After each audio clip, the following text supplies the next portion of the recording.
Всем привет, друзья! С вами Йорш, и сегодня поговорим о том, как же выбирать себе первые маршруты.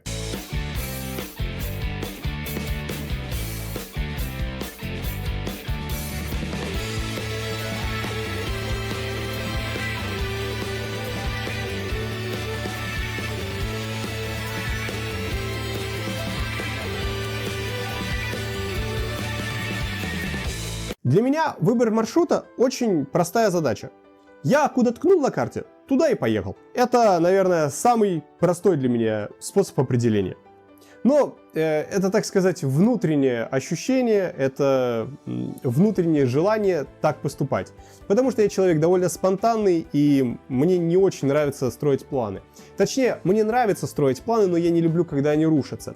И причина именно в этом, того, что я так не поступаю. Я не делаю лишний раз каких-то телодвижений, которые могут не сбыться. Проще выбрать день и поехать, например, в Великий Новгород. Ну, просто так мне взяло и захотелось поехать. Вы прокладываете маршрут себе, отталкиваясь от того количества километров, которые вы готовы проехать. Я, когда только-только начинал катать, обращал внимание на то, сколько мне километров нужно проехать до какого-то там моего клиента. Если это количество километров было примерно таким, на которое я хочу увеличить свою дистанцию пробега, я садился на мотоцикл и сам ехал к клиенту, вместо того, чтобы, например, ему заказать доставку. И вот я беру какие-нибудь не очень значительные таблички, которые ему необходимо отправить, и еду 100 километров в одну сторону. И таким образом я познаю, что такое 100 километров по городу плюс немного трассы, как я себя буду чувствовать, ощущать за все время поездки, потому что мне же еще обратно предстоит вернуться, это еще 100 километров. Итого 200 километров за день. Каковы мои ощущения? Прикидываю и понимаю, что 100 километров радиус за один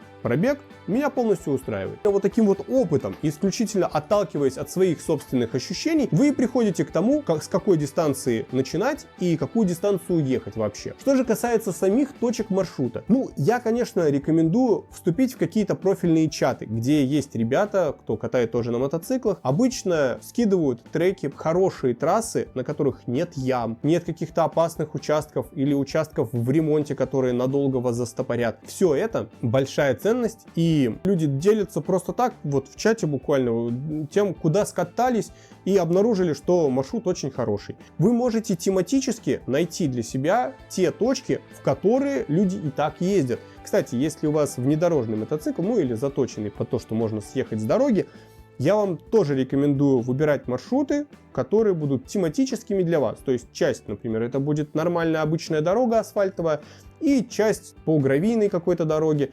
Все это спокойно можно загуглить, посмотреть, куда ездят ребята. Также в профильном чате вашего конкретного мотоцикла задать вопрос, кто куда ездил. И 2, 3, 4, 5 маршрутов вам точно сходу буквально накидают. Причем на совершенно разные расстояния. Так сказать, вы сопоставляете свои силы, насколько вам будет комфортно ехать. Для меня, я уже говорил об этом в другом видео, комфортным расстоянием в одну сторону является где-то примерно около 300 километров, если это путешествие подальше. Конечно же, если мы говорим про пересеченную местность, там могут быть свои ограничения, свои нюансы. Самое главное, посмотрите, чтобы дорога, по которой вы будете двигаться, была очень хорошей. Ну или в большей степени хорошей, чтобы про нее были нормальные отзывы от ребят, с кем вы катаете или с кем вы состоите в чате, в беседе, в переписках. В общем, друзья, желаю вам ровных, приятных дорог и, конечно же, длинных, классных или коротких и тоже очень классных путешествий. С вами, как всегда, был Йорш. Увидимся в новых видео.